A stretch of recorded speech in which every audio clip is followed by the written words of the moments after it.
अस्सलाम वालेकुम दोस्तों। हाउसिंग फाइनेंस के हवाले से अक्सर आप डिस्कशन सुनते होंगे सोशल मीडिया पे, न्यूज़ में, दोस्तों के ग्रुप में जब आप बैठते होंगे तो हाउसिंग फाइनेंस पे डिस्कशन होती होगी। जब भी कोई गवर्नमेंट आती है हाउसिंग फाइनेंस पे कुछ काम करती है, लेकिन पाकिस्तान में हाउसिंग फाइनेंस सक्सेसफुल नहीं हो सका। उसकी चंद रीज़न्स हैं। नया पाकिस्तान लॉन्च हुआ, वो फेल हुआ, लोगों को हाउसिंग फाइनेंस नहीं मिल सका। इसी तरह से हर गवर्नमेंट आती है तो वो कोई ना कोई पैकेज अपना अनाउंस करती है, लेकिन वो सक्सेसफुल नहीं हो पाता। मैं आज काफ़ी डीप जाके इस हाउसिंग फाइनेंस के टॉपिक को डिस्कशन करने लगा हूँ ताकि आपको आइडिया हो सके कि हाउसिंग फाइनेंस के चैलेंजेस क्या हैं और आप हाउसिंग फाइनेंस से कैसे एडवांटेज उठा सकते हैं। तो सबसे पहले हम ये देखते हैं कि पाकिस्तान में इस वक्त रेजिडेंशियल हाउसिंग की क्या सूरत हाल है। इस वक्त पाकिस्तान में तकरीबन 12 मिलियन की हाउसिंग शार्टेज है और वो शार्टेज तकरीबन हर बड़े शहर में है। और वक्त के साथ साथ पाकिस्तान में अर्बनाइजेशन बढ़ रही है, लोग देहातों से शहरों में शिफ्ट हो रहे हैं जॉब्स की वजह से, बिजनेस की वजह से।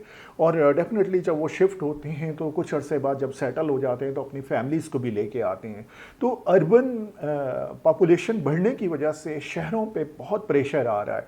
लेकिन पाकिस्तान में एक अलमिया ये है कि यहाँ पे हाउसिंग फाइनेंस की फैसिलिटीज़ उस तरह से अवेलेबल नहीं है जिस तरह से डेवलप कंट्रीज़ में होती हैं, कि एक आम आदमी भी, एक सैलरीड पर्सन भी इंस्टेंटली वहाँ पे अप्लाई कर सकता है हाउसिंग फाइनेंस के लिए। उसे शायद 5 to 10% तक डाउन पेमेंट देनी होती है और बाकी सारा उसका केस बैंक अप्रूव कर देते हैं और वो कोई प्रॉपर्टी सिलेक्ट करते हैं, वहाँ पे उसे फाइनेंसिंग मिल जाती है और ईएमआई मंथली वो पे कर रहा होता है अपनी सैलरी से।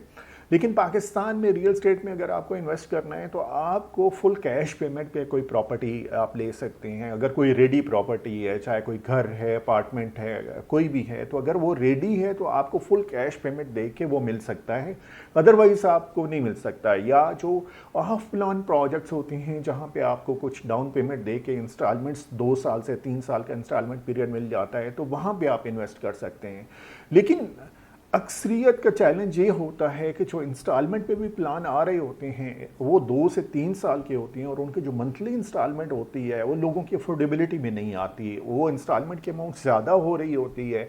एक दफ़ा डाउन पेमेंट तो वो पे कर देते हैं, लेकिन इंस्टॉलमेंट ज़्यादा होने की वजह से वो पे नहीं कर सकते। और आहिस्ता आहिस्ता जब इंस्टॉलमेंट्स इकट्ठी होती हैं तो डेवलपर या तो वो कैंसिल कर देता है, और कैंसिल जब करता है तो अच्छी खासी उसकी डिडक्शन हो जाती है, तो हमारी पब्लिक का जो बायर होता है उसका नुकसान हो जाता है। तो क्या सलूशन है, कैसे हम हाउसिंग फाइनेंस का एडवांटेज उठा सकते हैं? एक तो ये है कि इस वक्त वर्ल्ड बैंक कुछ प्रोजेक्ट अनाउंस करने जा रहा है और कुछ प्रोजेक्ट फाइनेंस करने जा रहा है, और तकरीबन पाकिस्तान के तमाम कमर्शियल बैंकों को ऑन बोर्ड ले रहे हैं कि अफोर्डेबल हाउसिंग के प्रोजेक्ट शुरू किए जाएं पाकिस्तान के छोटे बड़े तमाम शहरों में। और फर्स्ट फेज़ में Punjab affordable housing authority 40,000 houses launch करने जा रही है, जिसमें आपको बहुत थोड़ी पेमेंट इनिशियली करनी होगी और उसके बाद आपको एक लंबे अरसे के लिए इंस्टॉलमेंट का एक प्लान बन जाएगा जो आसानी से आप पे कर सकेंगे। जहां पे आप रेंटल पे करेंगे वहीं पे आप इंस्टॉलमेंट पे कर सकते हैं। अच्छा, इस हाउसिंग फाइनेंस में वो लोग पार्टिसिपेट कर सकते हैं एक जो जिनकी इनकम बहुत लो है, वो 30,000 से 50,000 तक कमा रहे हैं और उनकी कोई प्रॉपर्टी नहीं है, तो वो इसमें शामिल हो सकते हैं। उसके अलावा एक्सपेक्टेड है कि गवर्नमेंट कुछ और ऐसे पैकेज अनाउंस करे जहां पे ऐसे सैलरीड लोग जो 1 लाख से लेके 2 लाख 2.5 लाख तक कमाते हैं उनके लिए हाउसिंग फाइनेंस को इजी कर दिया जाए और उन्हें अच्छी ऑफर्स दी जाएं। तो हम एक्सपेक्ट करते हैं कि इंशाअल्लाह कोई बैंक, कमर्शियल बैंक जो पाकिस्तान के टॉप के बैंक हैं, वो शायद कोई ऐसा प्लान मार्केट करेंगे बजट के बाद जिसमें सैलरीड क्लास वो वाली जो 1 लाख से लेके 2 लाख तक सैलरी कमाती है वो आसानी से हाउसिंग फाइनेंस ले सकेगी। अच्छा, हमारी जो पब्लिक है उनके माइंड में भी एक फ़ियर होता है कि हाउसिंग फाइनेंस अगर हम लेते हैं तो उसकी कास्ट बहुत बढ़ जाती है। लेकिन मैं आपको एक ऐसा मेथड बताता हूं कि आप इस हाउसिंग फाइनेंस को अपने बेनिफिट के तौर पे यूज़ कर सकते हैं। मसलन आप शरिया कंप्लाइंट किसी बैंक को अप्रोच कर लें, जैसे मीज़ान बैंक है, जैसे दुबई इस्लामिक बैंक है, जैसे बैंक इस्लामी है, उनको अप्रोच कर लें हाउसिंग फाइनेंस की, उनसे इंफॉर्मेशन लें और कोशिश करें कि जिस प्रॉपर्टी पे भी आप जाना चाह रहे हैं उसका 60% आप पे करें और 40% पे फाइनेंसिंग लें। अब जब 40% पे आप लेंगे तो एक तो बैंक आसानी से आपकी फाइनेंसिंग अप्रूव कर देगा, क्योंकि उसका शेयर कम होगा, आपका शेयर ज़्यादा होगा, तो वो इतना रिस्की नहीं होगा। दूसरा, उस पे जो आपकी फाइनेंशियल कास्ट आएगी, वो जब आप कुछ साल वो प्रॉपर्टी यूज़ करेंगे तो वहाँ पे उस प्रॉपर्टी की जो अप्रिसिएशन आएगी वो उसको ऑफसेट कर देगी, तो आपको फाइनेंशियल कास्ट कोई नहीं पड़ेगी, एक प्रॉपर्टी आपके नाम पे हो जाएगी। तो इस तरह से आप हाउसिंग फाइनेंस का एडवांटेज उठा सकते हैं। इसके अलावा overseas Pakistani housing finance apply कर सकते हैं। आप अगर वहाँ पे मिडल ईस्ट में या कहीं पे भी आप जॉब करते हैं, बिजनेस करते हैं और एक अच्छी बैंक स्टेटमेंट आपने अपनी बनाई हुई है, तो आप हाउसिंग फाइनेंस फैसिलिटी अवेल कर सकते हैं, बैंक को अप्रोच कर सकते हैं। आपका केस अप्रूव हो जाता है तो सबसे पहले आपने देखना है कि आप को लोकेशन ऐसी सिलेक्ट करनी है जो आपको सूटेबल हो और वहाँ पे ऑलरेडी पॉपुलेशन हो, वो डेवलप एरिया हो, वहाँ पे लोग रह रहे हों, फैसिलिटीज़ वहाँ पे सारी हों, और वहाँ पे अगर आप प्रॉपर्टी बनाते हैं तो आपकी फैमिली अगर शिफ्ट होती है तो उससे सारी फैसिलिटीज़ वहाँ पे मिलें। उसके अलावा आपने प्राइस टैग वहाँ पे देखना है कि जहाँ आप जिस लोकेशन पे प्रॉपर्टी लेने जा रहे हैं वहाँ पे प्राइस टैग क्या है, आपकी अफोर्डेबिलिटी कितनी बनती है, आप उसमें इक्विटी अपने पैसे कितने डाल सकते हैं और बैंक से कितनी फाइनेंसिंग आप लेंगे। क्योंकि बैंक से अगर फाइनेंसिंग आपकी ज़्यादा होगी तो जाहिर है उस पर फाइनेंशियल कास्ट भी ज़्यादा हो जाएगी। तो आपने वो रेशो बड़ी सोच समझ के मेंटेन करनी है कि मैं ऐसी रेशो मेंटेन करूं जो मेरे लिए आसान हो मैनेज करना और जिसका मुझे नुकसान ना हो, खुदा न खास्ता अगर कहीं पे कोई स्टक भी हो जाती है। क्योंकि जैसे मैंने आपको 60-40 का फार्मूला बताया, अगर आप इस फार्मूले पे जाते हैं और आप प्रॉपर्टी को इवन आगे 5 ईयर तक जस्ट आप होल्ड करते हैं, फाइनेंसिंग आपकी बेशक 10 ईयर की होती है, तो आपको जो प्रॉपर्टी की अप्रिसिएशन मिलेगी वो ज़्यादा हो जाएगी और आपकी जो फाइनेंशियल कास्ट होगी वो कम होगी, तो आपको एडवांटेज मिल जाएगा।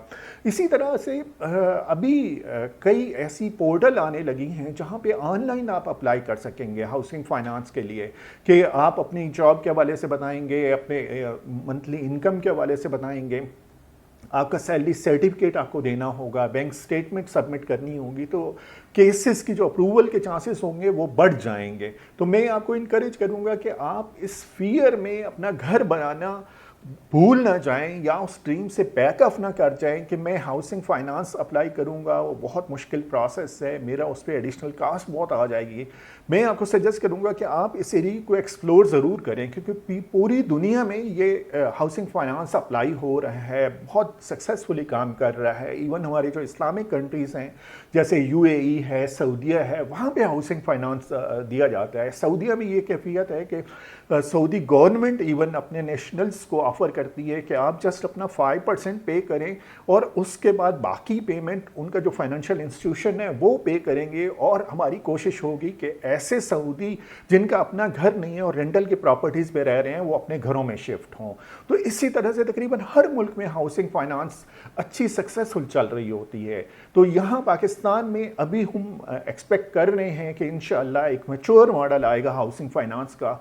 तो आप ज़रूर जो आप ड्रीम देख रहे हैं अपनी फैमिली के लिए घर का, अपार्टमेंट का, तो आप उसको ज़रूर पूरा कीजिए और उस पर अपना स्टेप उठाइए, अपना रिसर्च वर्क करना शुरू कर दीजिए, अपना होमवर्क करना शुरू कर दीजिए कि मुझे कहाँ पे प्रॉपर्टी ख़रीदनी है, उसका प्राइस टैग क्या है, मैं ख़ुद कितनी पेमेंट कर सकता हूँ और बाकी मुझे फाइनेंसिंग कितनी चाहिए। आप ऑनलाइन मुख्तलिफ बैंक्स को भी अप्रोच कर सकते हैं, आप हमें भी कॉन्टेक्ट कर सकते हैं, हम आपको सपोर्ट करेंगे हाउसिंग फाइनेंस के हवाले से, प्रॉपर्टी अरेंज करने के हवाले से। तो ये था आज का हमारा टॉपिक हाउसिंग फाइनेंस के हवाले से कि यहाँ आल्दो पाकिस्तान में चैलेंजेस हैं लेकिन चीज़ें बेहतर होने जा रही हैं, नए मॉडल आने जा रहे हैं और गवर्नमेंट कमर्शियल बैंक्स को पुश कर रही है कि आप अपने हाउसिंग फाइनेंस के ऐसे प्लान डिज़ाइन करें जो आसान हो, एक आम आदमी आसानी से उन्हें ले सके और जो हमारा हाउसिंग की शार्टेज है उसको ख़त्म किया जा सके। क्योंकि अगर ये स्टेप ना लिया गया तो हमारे यहाँ जो पॉपुलेशन का पुश है, एक तो रेजिडेंशियल की शार्टेज है, दूसरा हमारी पॉपुलेशन का 60% हमारी यूथ है और अगले 5 से 10 सालों में उस यूथ को अपनी हाउसिंग की रिक्वायरमेंट चाहिए, अपनी छत चाहिए, अपना अपार्टमेंट, अपना घर चाहिए। तो वो उसी सूरत मुकम्मल हो सकेगा कि अगर वे हाउसिंग फाइनेंस का एक अच्छा मॉडल आ जाता है। अदरवाइज इम्पैक्ट ये होगा कि रेंटल की प्रॉपर्टीज़ की सप्लाई कम हो जाएगी, रेंट बढ़ना शुरू हो जाएंगे और घरों के रेंट लोगों की सैलरी से 50% से 60% तक पहुंच जाएंगे। तो ये था आज का मेरा टॉपिक हाउसिंग फाइनेंस के हवाले से। राब्ते में रहिए। मेरा नाम अरशद अवान है, होमी प्रॉपर्टीज़ के नाम से इस्लामाबाद में रियल एस्टेट का बिजनेस करते हैं। आपको अगर कोई इन्फॉर्मेशन चाहिए आप हमें कांटेक्ट कर सकते हैं हमारे फ़ोन नंबर के थ्रू, यूट्यूब चैनल के थ्रू और फेसबुक पेज के through. Keep in touch. Thank you so much.